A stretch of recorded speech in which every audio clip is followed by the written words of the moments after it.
It's always fun to talk to those that are up on stage, those that bring the music to you, because they've got stories to share. Arrow.net, ARROE.net. All right, let's do it. Let's play it forward. These are real people, real stories, the struggle to play it forward. Episode number 493 is with Lana Scott from NBC's The Voice. Good morning, Arrow. I love your name. Well, I love your name. That was the first thing that's the first thing I was going to talk about. I've been sitting here going, Lana Scott live in concert. This is the concert you have to see. Lana Scott. Oh, thank you. Making my day. As a performer, do you get to play like that? And kind of what would it sound like if somebody were to record a commercial that dealt with your new album and all that kind of stuff? Sorry, what was the question? In other words, it's like, as a musician, do you ever dream about, like, let's just say the record company is going to, sink some money into promoting it on the radio. What will the commercials sound like? Oh, yes. Yes, absolutely. And it's that. I need to get a recording of you saying that and just like copy and paste it and send it to everyone. So being on The Voice, love it. What is the moment like when you step out there to do the blind auditions? Because that has to be one of like you're stepping off a cliff. Oh my gosh, absolutely. Stepping off a cliff in total silence. You can't hear anything in the room. You're walking on that stage. I didn't know what was going to happen. I didn't know if anyone would turn. I just was like, I'm going to leave it all on the stage and do my best. That way I have no regrets. But yeah, it's invigorating and very exciting. There's a lot of adrenaline. But when, this is my sixth rodeo. Sorry, I'm on a radio, but it's my sixth rodeo with the show. And so I think there's a part of me that, even though I had the butterflies and I was excited and a little nervous, it's just like I felt ready. I was just like, this is the time. If it's going to happen, it's going to happen. So, yeah, what a wild ride. So when you get to six opportunities like that, you take a piece of something new each time. How do you interweave it into your creative success? Yeah, well, there's so many parts of the audition process that people don't see on TV. There's like different levels and rounds, and so for me to get past the first one at the Cattle Call in New York City, my first time, I'm from Virginia. I took the bus up to New York to try out in 2012, and I just made it past that first hurdle, and then not the next, and I didn't make it to the next, but I walked away deciding to be encouraged, because it's like, man, I just auditioned with thousands of people and I made the callback. So taking that as encouragement instead of discouragement, because a little goes a long way, and every time I auditioned I would make it a step further. So I'd say that has helped me become a lot more persistent, and it's given me a character of perseverance that I know is going to come in handy when it comes to things down the road as an artist. So you talk about the parts. I'm really grateful for that I've had to practice patience.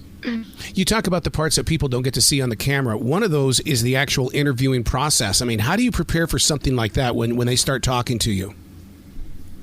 Yeah, one of my producers, and they're all really great, nice people. She said, I know it can feel, it's almost like you're in a therapy session, because people are asking you about your life, and then nobody will push you to a point where you're uncomfortable, but they're curious to see what you want to talk about, what you're willing to get into, and trying to see what lights you up too, like what do these people care about, and then they kind of hone in on that. Mm-hmm. So it's fun. I found myself on the show talking about things and honoring people in ways that I don't do on a daily basis. And so I'm doing that. I'm being very vulnerable for, potentially millions of people, but it's also a really good way to just, talk about things that really matter to me and remember why I'm doing this and who I am and what it all means to me, Yeah. I recommend anybody to ask themselves those questions. It's a healthy thing, it feels good.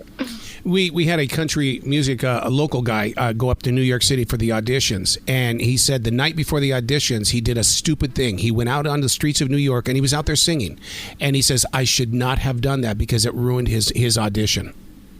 So you've got to protect that voice, don't you? Oh, yeah. And listen, it can sometimes be very tempting for me because I'm a social butterfly. I love my voice family, but I definitely, I just turned 29 and I've learned, I've been that guy before, like where I'm like, man, I should have gone to bed sooner. So I'm grateful that I learned that lesson already, because on the show, I know when to check in for the night and take my bath and listen to my music, drink my tea, so very important. I've been dying to ask you, because through your experiences, you've performed in theaters and you've also performed inside the church. Are they not one and the same? Because aren't they both storytellers? Oh my gosh, absolutely. Yes. Yeah. Telling a story, whether it's, parts of the Bible story or parts of a written script, and then even with being on the show with the voice, I'm looking at the lyrics, and it's kind of just in me. I can't help myself. I'm always looking at the lyrics and finding a way to connect to it, whether I've been there before in my own life or know someone who has. That's so important to me. So I'm glad that you brought that up. I try to do that. Well, I'm glad you brought up the lyrics thing, because there's a new book out there with the Beatles where it's not the music, it's just the lyrics. And, going in there to read Sgt. Pepper and things like that, I'm going, oh my God, I have a completely different point of direction now. Yeah. A lot of my friends, I have, as you can imagine, a lot of friends that do music, and I can't tell you how many times I've brought up a lyric while hearing a song, and so many people are like, you really listen to the lyrics. And it turns out not a lot of people do. And they're like, I just listen to the sound and the melody, and I appreciate that. But I'm just like, man, you gotta know what the song is saying, because I don't want to be singing an anthem that's stuck in my head that really has like some dark meaning that's, oh my God, not good for people. So that reminds me so much of the song "Because You Loved Me" from Celine Dion. It became everybody's first dance, and I would look at the bride and groom. I said, "It says loved, Loved, because you loved me." I mean, it's like they're gone.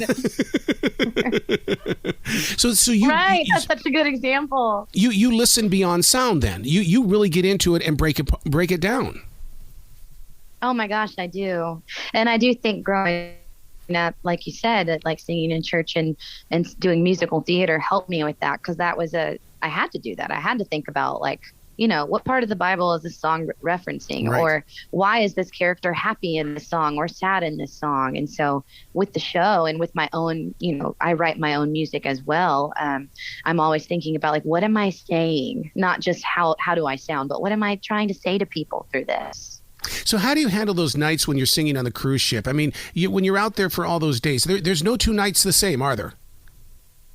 No, that's a great point. I mean, a lot of the ships that I was on, they were week cruises. So one night off, a week. So 6 nights of singing for about 4 hours.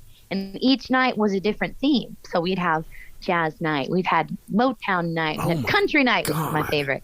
We had rock night. And so it was a little bit of everything, and especially like you said, like taking care of that voice, had to learn that and practice that. That was a good opportunity. But yeah, all kinds of stuff. I was like a little human jukebox, if you could say that. Your love for country music, and then being right there with Team Blake. I mean, that's got to be a true connection. Oh my gosh.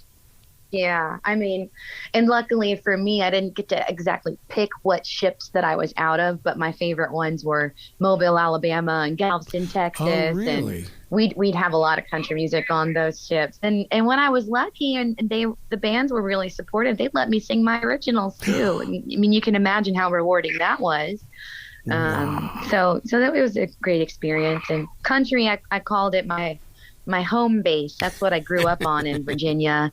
It's what I always come back to. And out in LA, I have so many friends out here who are like, you make me like country music. I'm like, good. That's my plan. Coming out here and turning y'all country. So where can people go to find out more about you, to study, everything that is about you, and to show you some love for your music? Yeah, I'm on Instagram and I'm on YouTube, and I'm launching a website as soon as the season's over. So that would be great. But I'd love it. I mean, I'm mostly on Instagram right now during the show. So I'd love anybody who wants to support and follow along. And I'm telling you, what the TV is showing you, and I'm also going into the heart of it, the story, like we talked about on my Instagram. So the name of that is A Measure of Lana. I love it. And listeners need to understand that you have a life after the show, that they need to support you after being on TV and stuff like that, because music doesn't go away. You've got it for the rest of your life. Oh, yes. I've been working on this first album off and on for several years, and picking the right songs. I've written so many, but I always tell myself, okay, that's an album song. Yeah. Some songs you just need to write to get it out of your system, and some songs you just have this vision of people singing it in a crowd with you. And so I really hope that, whoever's listening, follow along, because this is definitely just the beginning. Absolutely. Please come back to this show anytime in the future. The door is always going to be open for you. Oh, I would love to. Thank you. Excellent. Will you be brilliant today, okay, Lana? Thank you. You as well. I love that. It was such a pleasure.